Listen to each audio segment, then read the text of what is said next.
Hi കൂട്ടുകാരെ, എല്ലാവർക്കും ഉത്രാടം ഫാമിലിയിലേക്ക് സ്വാഗതം. എല്ലാവരും വിഷുക്കണിയൊക്കെ ഒരുക്കി കാണൂലേ? എനിക്ക് വൈകിട്ട് കൊന്നപ്പൂ കിട്ടിയില്ലായിരുന്നു. പിന്നെ ഞാൻ എങ്ങനെയെങ്കിലും കുറച്ച് കൊന്നപ്പൂ ഒപ്പിച്ചു, കുറച്ച് മഞ്ഞപ്പൂവും കൂടെ ഒപ്പിച്ചുകൊണ്ട് വന്നിട്ടുണ്ട്. പിന്നെ പെട്ടെന്ന് തന്നെ ഞാൻ വൈകുന്നേരം പോയി കുറച്ച് സാധനങ്ങളൊക്കെ വാങ്ങിച്ചു നാളെ കണി വയ്ക്കാനുള്ള. അത്യാവശ്യം കുറച്ച് കാര്യം, എനിക്കിവിടെ ഒരുപാട് വലുതായിട്ടൊന്നും കണി ഒരുക്കാൻ സൗകര്യമില്ല. ഒരു കുഞ്ഞു പോർഷനിലാണ് നമ്മൾ വിളക്ക് എത്തിക്കുന്നത്. അപ്പോൾ അവിടെ തന്നെയാണ് ഞാനൊരു സൈഡിലാണ്. ഉരുളിയൊന്നും നമുക്കവിടെ വെക്കാൻ പറ്റത്തില്ല. ചെറിയൊരു താലത്തിനകത്ത് അത്യാവശ്യം കുറച്ച് ഫ്രൂട്ട്സുകൾ വാങ്ങിച്ച് വെച്ച് അങ്ങനെയാണ് നമ്മൾ കണി ഒരുക്കാറുള്ളത്. വിപുലമായിട്ടൊന്നും എനിക്ക് കണി ഒരുക്കാൻ പറ്റാറില്ല. നമ്മൾ പെട്ടെന്ന് തന്നെ എല്ലാം ഒരുക്കി വെച്ചിട്ട് പോയി കിടന്നു. നാളെ രാവിലെ എഴുന്നേറ്റ് വന്ന് വിളക്ക് കൊളുത്തി ഭഗവാന്മാരെല്ലാം നന്നായിട്ട് പ്രാർത്ഥിച്ചു.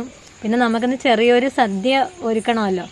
അങ്ങനെ പിന്നെ പെട്ടെന്ന് തന്നെ അരിയൊക്കെ അടുപ്പത്തിട്ടു, പച്ചക്കറിയൊക്കെ കുറച്ച് വാങ്ങിച്ചു, സദ്യയൊക്കെ ഒരുക്കി. ഒരുപാട് കറികളൊന്നും ഇല്ല, അത്യാവശ്യം കുറച്ച് കറികൾ, 2-3 കറികൾ അത്രേ വെച്ചിട്ടുള്ളൂ. വിഷു ആയതിൻ്റെ പേരിൽ ഒരു ചെറിയൊരു സദ്യ അത്രേ നമ്മൾ ഉദ്ദേശിച്ചിട്ടുള്ളൂ. അതുകൊണ്ട് വളരെ കുറച്ചേ കറികളൊക്കെ ഉള്ളൂ.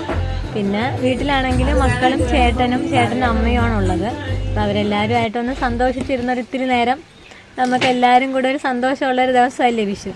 പിന്നെ ചേട്ടനും മക്കളും എല്ലാവരും കൂടെ ഹാപ്പി ആയിട്ടിരുന്ന് കഴിച്ചു. എല്ലാവരും കൊള്ളാമെന്നൊക്കെ പറഞ്ഞു. ചേട്ടൻ്റെ അമ്മയാണ് ഈ കാണുന്നത്. രാവിലെ അമ്പലത്തിൽ വരാൻ പറ്റാത്തത് കൊണ്ട് തന്നെ നമ്മൾ വൈകിട്ടാണ് അമ്പലത്തിലോട്ട് വന്നത്. അത്യാവശ്യം നല്ല തിരക്കായിരുന്നു. ക്യൂവിലാണ് ആൾക്കാർ എല്ലാവരും നിന്നിരുന്നത്. നമ്മളും അതുപോലെ ക്യൂവിൽ കയറി നിന്നു. നമുക്ക് നിന്നപ്പോൾ തന്നെ ചേട്ടന്മാർ നമുക്ക് വീശരി കൊണ്ട് തന്നായിരുന്നു. നല്ല കാലാവസ്ഥയൊക്കെ നല്ലതായിരുന്നു, വലിയ ചൂടൊന്നും അനുഭവപ്പെട്ടില്ല. എങ്കിലും നമുക്ക് വീശരി തന്നായിരുന്നു. പിന്നെ നമ്മൾ നല്ല ഭംഗിയുണ്ട് രാത്രിയിൽ ആ ലൈറ്റ് വെട്ടത്ത് അമ്പലമുറ്റം കാണാനായിട്ട്. ഇത് നമ്മൾ ക്ഷേത്രത്തിലോട്ട് വരുന്ന മെയിൻ കവാടമാണ്. ഇവിടെ നമുക്ക് ഭഗവാനെയും ഓരോ രൂപങ്ങളെല്ലാം ഇങ്ങനെ കൊത്തുപണിയാക്കി വെച്ചിട്ടുണ്ട്. അപ്പോൾ നല്ല രസമുണ്ട് ലൈറ്റ് വെട്ടത്ത് കാണാനായിട്ട്. അപ്പോൾ ആ ഭംഗിയെല്ലാം നമ്മൾ ആസ്വദിച്ചിങ്ങനെ നിൽക്കുമായിരുന്നു. അതെല്ലാം കണ്ട് നിന്ന സമയത്ത് അവിടെ സ്റ്റേജിൽ ഒരുപാട് പ്രോഗ്രാംസൊക്കെ നടക്കുന്നുണ്ടായിരുന്നു. അപ്പോൾ നമ്മൾ കുഞ്ഞുങ്ങളുടെ ഡാൻസുകളും പൊടിമക്കളെ അരങ്ങേറ്റവും ഒക്കെ നടക്കുന്നുണ്ടായിരുന്നു. അപ്പോൾ അതൊക്കെ നമ്മളിത്തിരി കണ്ട്. അത് കണ്ടുകൊണ്ടിരുന്നപ്പോൾ തന്നെ എൻ്റെ മോക്കുടനെ ബലൂൺ വേണമെന്ന് പറഞ്ഞ് അങ്ങനെ ബലൂൺ കാൻ്റെ അടുത്തോട്ട് പോയി. പിന്നെ വാങ്ങിച്ചു തരാമെന്ന് പറഞ്ഞ് അവളെ എങ്ങനെയെങ്കിലും കൊണ്ടുവന്ന് ക്യൂവിലോട്ട് നിർത്തി. നമ്മൾ പിന്നെ അമ്പലത്തോട്ട് കയറാൻ പോവുകയാണ്. ഇത് ഭഗവാന്റെ മുന്നിൽ വെച്ചിരിക്കുന്ന മഞ്ചാടിയാണ്. പിന്നെ നമ്മൾ തൊഴുതിറങ്ങി അമ്പലത്തിൽ നിന്ന്. ഇതാണ് അമ്പലമുറ്റം. നല്ല ഭംഗിയിലെ കാണാനായിട്ട് നല്ല രസമുണ്ടായിരുന്നു. ദീപങ്ങളെല്ലാം ഇങ്ങനെ തെളിഞ്ഞ് നിന്നത്. ഇറങ്ങാൻ നേരത്തേക്ക് അവിടെ ഒരു കൃഷ്ണ വിഗ്രഹം ഇരിക്കുന്നതുകൊണ്ട് എൻ്റെ മോൾക്ക് ഫോട്ടോ എടുക്കണമെന്ന്. അങ്ങനെ നമ്മൾ ആ ഫോട്ടോയും എടുത്ത് കുറച്ച് വീഡിയോസൊക്കെ എടുത്തു. കൃഷ്ണനായിട്ട് നമ്മൾ വീഡിയോ ഒക്കെ എടുത്ത് വന്നപ്പോഴത്തേക്ക് അനന്തപത്മനാഭനെ കൊത്തിവെച്ചിരിക്കുന്നൊരു പടമൊക്കെ ഉണ്ടായിരുന്നു.